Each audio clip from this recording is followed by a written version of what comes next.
I think the advice that is most helpful for people when they're starting out is to take your time and enjoy each step of the process. Just don't try to grow too fast. It's very tempting to want to jump out and add lots of stores, and I'm kind of succumbing to that temptation still. But to go at a pace that's reasonable and that's healthy. You surround yourself with people who know their job, with attorneys or accountants, a bookkeeper, somebody who's really good at what they do. It's so important. It's the key to a successful business. It's a lot harder to get going than at least I ever thought it would be. It takes a lot longer, and it takes a lot more patience on some things, right? And it takes failing in certain directions in order to be successful. So I know it's a bit cliche, but don't be afraid to fail. Keep persevering.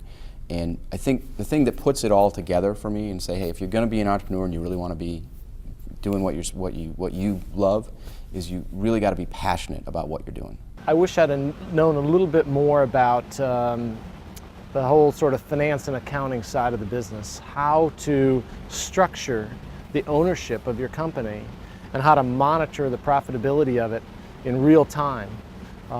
In our case, we were 3 or 4 months into real live operations and realized we had lost about $70,000 or $80,000. I think I would advise that you really know what you're trying to do and what your goals are personally, because I think I just started and said, I'm going to start a children's book publishing company, and I didn't really know what it meant, and I had my business plan, but it wasn't from the point of view of where I wanted to go with my life. And I feel I've learned now, if I'd known that 14 years ago, I think I would have probably done it a little differently. It's really just a single word, which is persistence.